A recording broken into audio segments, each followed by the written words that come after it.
Diperlihatkan seorang penarik becak yang melakukan rutinitasnya mengantar penumpangnya ke sekolah. Dia bernama Kumar. Karena memiliki jiwa yang baik dan sikap yang santun, dia dipercaya untuk mengantar para siswa yang bersekolah di Safir International School, salah satu sekolah favorit yang ada di India. Sesampainya di depan gerbang sekolah, Kumar bertemu dengan salah satu guru yang bernama Sauza yang sedang menyapa setiap siswa yang hadir. Kemudian Sauza menanyakan kabar anak Kumar yang bernama Bulbul. Kumar pun menjawab jika Bulbul semangat sekolah meski dia sekolah di sekolah negeri dengan fasilitas yang kurang memadai. Perlu diketahui, Kumar sudah 7 tahun menjalani rutinitas mengantar jemput para siswa sekolah Safir sehingga beberapa guru kenal dengannya. Sementara itu, Bulbul yang sedang belajar di sekolahnya, tiba-tiba ada pengumuman jika siswa dipulangkan lebih awal karena gurunya sakit. Tapi Bulbul yang terlalu fokus belajar tidak memperhatikan pengumuman tersebut hingga salah seorang temannya menghampirinya. Setelah itu, Bulbul melihat ke arah jendela dan melihat ada kakek tua bernama Umar yang kesulitan membawa banyak buku. Lalu Bulbul dan beberapa temannya membantunya dan sebagai ucapan terima kasih, kakek itu memberikan permen pada anak-anak. Namun Bulbul menolaknya, dia lebih tertarik dengan buku yang kakek Umar bawa. Tapi kakek Umar memaksanya. Tak hanya itu, kakek Umar juga meminjamkan buku yang diinginkan oleh Bulbul.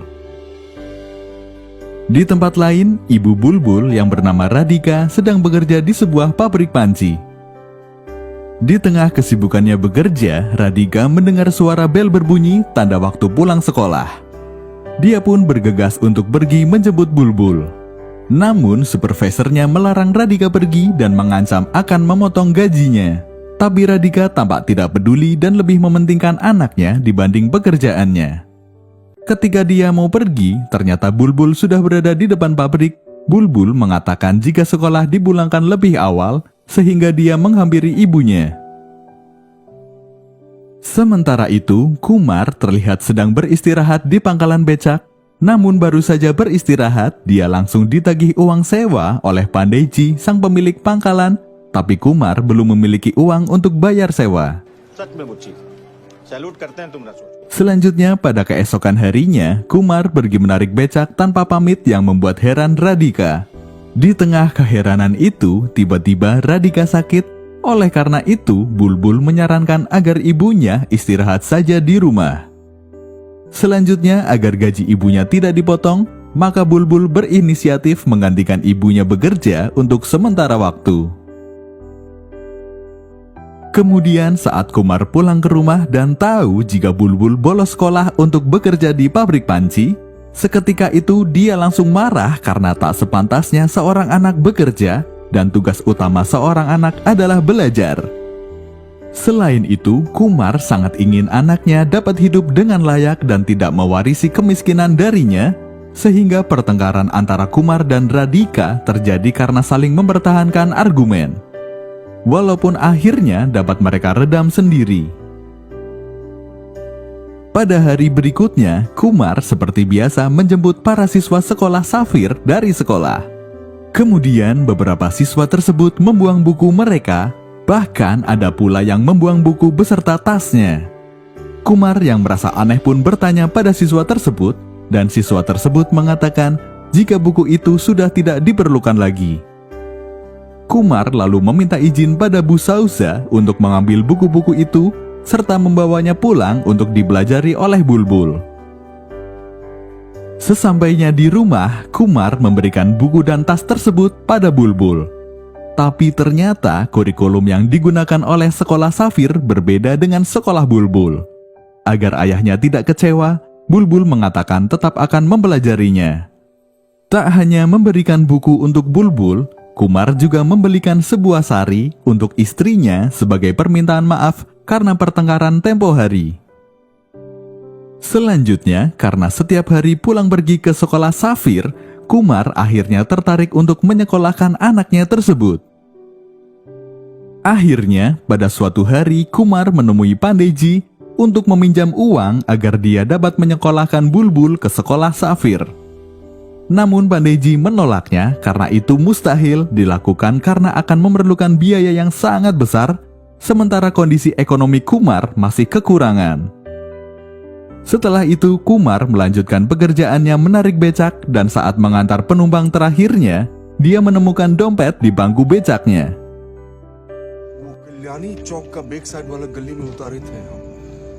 Dia pun lantas akan mengembalikan kepada orang tersebut.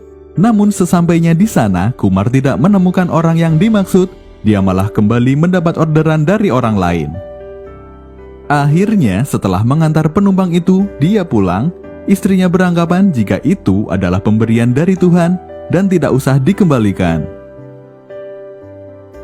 Pada pagi hari, setelah mengantarkan siswa sekolah Safir, Kumar menyempatkan persyaratan untuk masuk sekolah Safir. Sauza mengatakan akan ada seleksi ujian dan wawancara kepada calon siswa dan juga orang tua. Setelah itu, Kumar mengatakan jika dia ingin memasukkan Bulbul ke sekolah Safir. Sauza pun balik bertanya mengapa Bulbul ingin disekolahkan di Safir, padahal dia sudah sekolah di negeri. Kumar mengatakan jika Bulbul adalah anak yang memiliki dedikasi yang tinggi dan ayahnya ingin memberikan pendidikan yang terbaik baginya, agar kelak dia dapat menjadi insinyur, dokter, atau pejabat negeri. Mendengar pernyataan Kumar, Sauza pun memintanya untuk datang ke kantornya. Ketika masuk ke lobi sekolah Safir, Kumar terkesima dengan kemewahan sekolah tersebut dan foto para alumnus sekolah Safir yang telah menjadi orang hebat dan terkenal di India. Namun sayang, keinginan Kumar untuk menyekolahkan Bulbul di Safir ditolak. Walaupun ditolak, Kumar tetap memohon agar anaknya dapat diterima di sekolah tersebut. Tak patah semangat, Kumar lanjut ingin bertemu dengan sang kepala sekolah, tapi Sauza tak mengizinkannya karena kepala sekolah sangat sibuk. Ketika hendak keluar dari sekolah, Kumar menanyakan kapan sang kepala sekolah pulang kepada salah satu satpam. Satpam itu mengatakan jika sang kepala sekolah akan pulang jam 5 sore.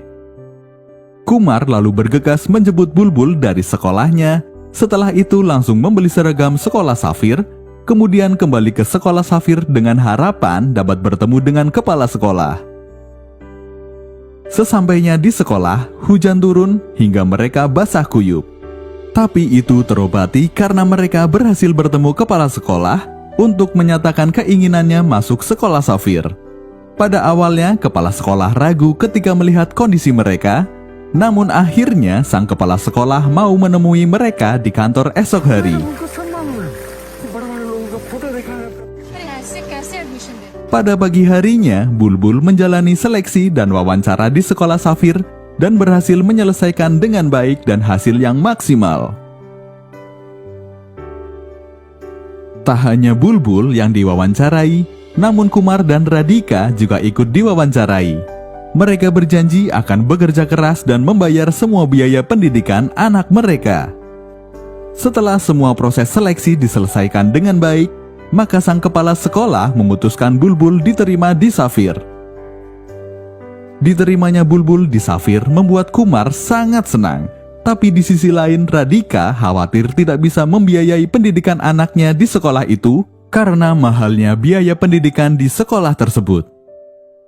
Kabar tentang Bulbul diterima di sekolah bertaraf internasional membuat para warga sekitar bahagia. Ketika Bulbul akan berangkat ke Safir, dia diantar dan diarak warga karena baru pertama kali anak tukang becak bisa masuk international school. Namun kebahagiaan Bulbul tak berlangsung lama. Di sekolah dia dibedakan oleh beberapa guru dan juga temannya.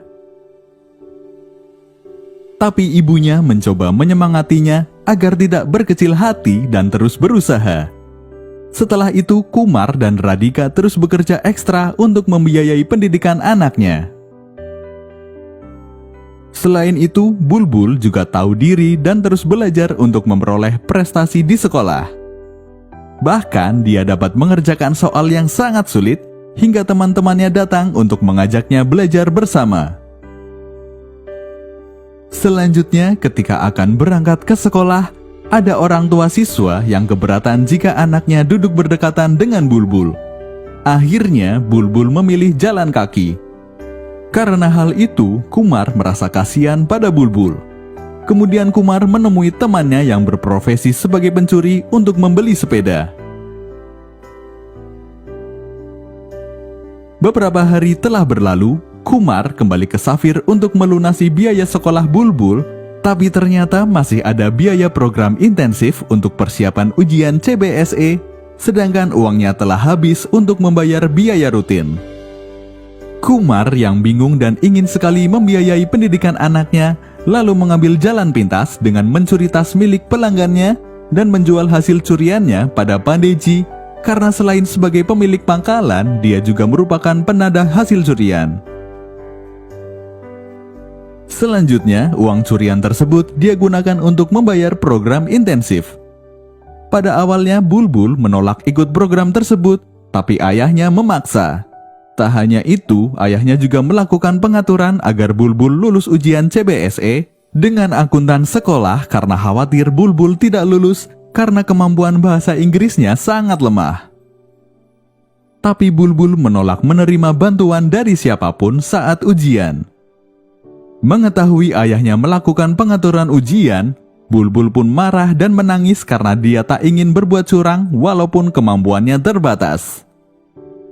Pada malam harinya, ketika Kumar sedang mencari penumpang, dia melihat rumah yang sedang ditinggal mudik pemiliknya.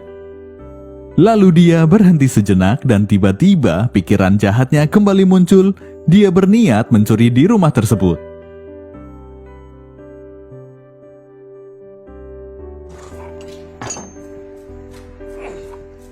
Namun naas, sebelum dia mendapatkan hasilnya, dia keburu ketahuan oleh si pemilik rumah yang dia sangka kosong itu.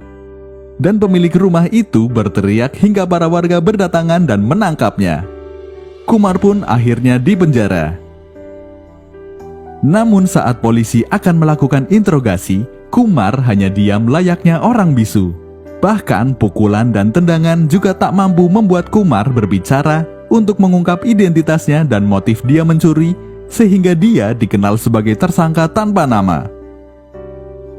Sementara itu, Radhika dan Bulbul serta para tetangga mencari Kumar ke sana kemari karena telah beberapa hari tidak pulang, padahal dia tak pernah melakukan ini sebelumnya.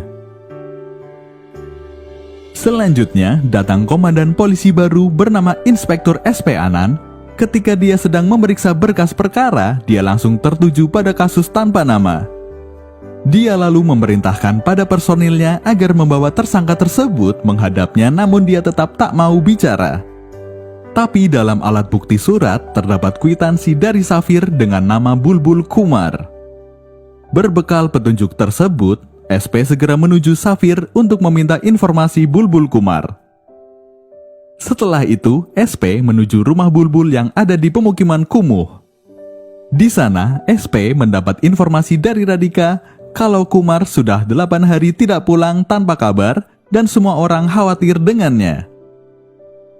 Sementara itu, Bulbul Kumar sedang belajar dengan teman-temannya. Kemudian SP menghampiri Bulbul dan melontarkan beberapa pertanyaan ilmiah padanya. Namun Bulbul mengajukan syarat sebelum menjawabnya, yakni SP harus menemukan ayahnya.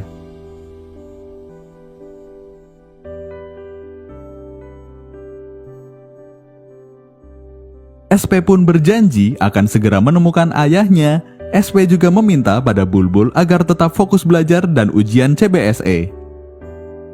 Setelah kejadian itu, SP kembali memanggil Kumar ke ruangannya dan mengatakan jika dia telah mengetahui identitasnya dan juga keluarganya. SP kemudian menanyakan motifnya mencuri dan mengapa dia menyembunyikan identitasnya. Kumar pun menangis. Dia mengatakan motifnya adalah untuk biaya sekolah anaknya dan dia tak ingin keluarganya tahu tentang tindakannya karena khawatir akan mengganggu konsentrasi belajar Bulbul yang akan menghadapi ujian CBSE. SP pun mengatakan jika niat Kumar ingin menyekolahkan anaknya itu mulia, namun mencuri tetap suatu kesalahan walaupun niatnya untuk kebaikan. SP juga mengatakan sekolah di mana saja, mau sekolah negeri, swasta, atau sekolah internasional sekalipun, semua anak akan bisa sukses asalkan dia tekun belajar dan mau berusaha. Mendengar hal itu, Kumar pun pasrah mau dihukum apa saja asalkan keluarganya tidak tahu. Dia tak ingin membuat keluarganya malu. Mengetahui kisah dan latar belakang Kumar, Pak SP pun tergerak hatinya untuk membantu Bulbul. Dia setiap malam mengajar Bulbul dan juga anak lain di kampung kumuh selepas dia bertugas. Tindakan SP yang demikian menarik perhatian para warga. Bahkan ada salah satu warga yang melaporkan pada ketua legislator tentang aksi yang dilakukan SP. Mengetahui hal itu, sang pejabat ingin ikut melakukan pencitraan dengan membawa media massa. Namun tampaknya hal itu membuat SP tidak nyaman. Selanjutnya, pemberitaan SP yang mengajar di kampung kumuh membuat para orang tua siswa Safir iri dan meminta agar SP juga mengajar anak mereka. Namun SP menolaknya karena tugas utamanya adalah menjaga Kamtipmas, sedangkan mengajar Bulbul adalah mengambil waktu pribadinya seusai bertugas. SP juga menambahkan jika dia mengajar para anak di kampung kumuh karena mereka tidak memiliki sumber daya yang cukup untuk belajar, sedangkan para orang tua yang ada di hadapannya adalah orang yang cukup memiliki sumber daya dan akses yang memadai.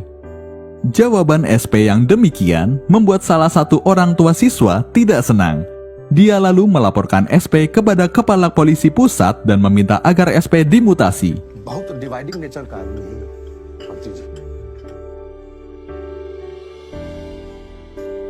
Hari-hari berlalu.